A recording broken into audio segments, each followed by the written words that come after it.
ஆர்த்தி இவ்வளவு வருஷம் ஜெயம் ரவி அவர் கூட வாழ்ந்ததே பெருசுன்னு சுசித்ரா அவங்க பல உண்மைகளை சொல்லியிருக்காங்க. கர்ப்பமா இருக்கிற மாதிரி காட்சிகள்ல நடிக்க சொன்னதுனால சீரியலே எனக்கு வேண்டான்னு பிரீத்தி அவங்க திடீர்னு கோபப்பட்டு ஒரு முடிவை எடுத்திருக்காங்க. வாங்க என்னாச்சுங்கிறத இந்த வீடியோல பார்க்கலாம். கொஞ்ச நாளாவே தமிழ் சினிமாவில அதாவது பிரபலங்களுக்குள்ள விவாகரத்து அப்படிங்கிறது ரொம்ப அதிகமாயிருச்சு. அந்த வகையில இப்ப ஜெயம் ரவி அவரும் ஆர்த்தி அவங்களும் பிரிய போறாங்கன்னு ஒரு செய்தி சமூக வலைதளம் முழுக்கவே எல்லாருமே பேசிக்கிட்டு இருக்காங்க. சொல்ல போனா இவங்க பத்தி நாளுக்கு நாள் ஏதாவது ஒரு சில விஷயங்கள் வந்துட்டே இருக்கு. கொஞ்ச நாளாவே சுசித்ரா அவங்க நிறைய விஷயங்களை வெளிப்படையா பேசிக்கிட்டு இருக்காங்க. இப்ப அவங்க அவங்களுடைய சமூக வலைதள பக்கத்துல ஒரு உண்மையை உடைச்சு சொல்லியிருக்காங்க. இந்த விவகாரத்துல கண்டிப்பா என்னோட ஆதரவு ஜெயம் ரவி அவருக்கு தான் இருக்கும். ஆர்த்தி அவங்க கூட எல்லாம் வாழவே முடியாது. அவங்க ரொம்பவே ஆடம்பரமா இருக்கிற பொண்ணு. அப்படி இருக்கும்போது ஜெயம் ரவி அவரு ஃபுல்லா வேலை செஞ்சுக்கிட்டே இருக்கணும். அப்படியே வீட்டுக்கு போனாலும் ஆர்த்தி அவங்க என்ன மனநிலையில இருப்பாங்கன்னு சொல்லவே முடியாது.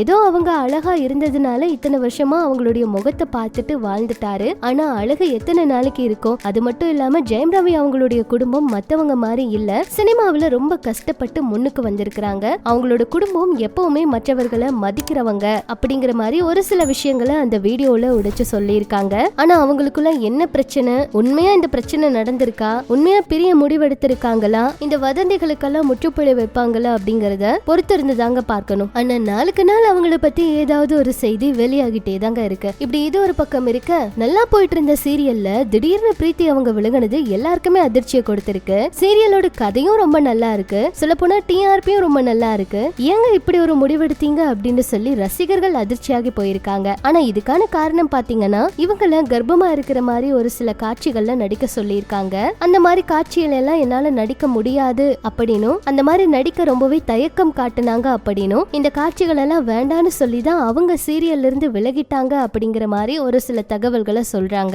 ஆனா இவங்களுக்கு ஆரம்பத்துல இருந்தே சினிமாவில நடிக்கணும் அப்படிங்கிற ஆசை நிறையவே இருந்திருக்கு. அதுக்காக நிறைய முயற்சி பண்ணிருக்காங்க. படங்கள்ல ஏதாவது வாய்ப்பு அவங்களுக்கு கிடைக்கணும் அப்படிங்கறது ஆசையா இருந்திருக்கு. படங்களுக்கு தான் முயற்சி பண்ணிட்டு இருக்காங்க. அதனாலதான் விலகிட்டாங்கன்னு எல்லாருமே நினைச்சாங்க. ஆனா சீரியல் டீம் கூட கொஞ்சம் மனஸ்தாபம் ஏற்பட்ட ஒரு சில பிரச்சனைகள்னாலதான் இவங்க விலகிட்டாங்க அப்படிங்கிறது ஒரு சில பத்திரிகையில எழுதியிருக்காங்க. ஆனா உண்மையா என்ன நடந்திருக்குன்னு பிரீத்தி அவங்களே சொன்னாதான் தெரிய வரும். ஆனா மலர் சீரியல் ரொம்ப நல்லா போயிட்டு இருந்துச்சு. இவங்க சித்தி டூல வெண்பா அப்படிங்கிற கதாபாத்திரத்துல நல்ல வரவேற்பு பெற்றிருந்தாங்க. இப்ப மலரா எல்லாருடைய மனசுலயும் இடம் பிடிச்சிருந்தாங்க. திடீர்னு விலகினது ரசிகர்களுக்கு அதிர்ச்சி தான். ஆனா இந்த கதாபாத்திரத்துல இப்ப வேதாவா நடிச்ச அஸ்வதி அவங்க நடிக்க வராங்க. இவங்கள அடுத்த சீரியல்ல எப்ப நடிப்பீங்க?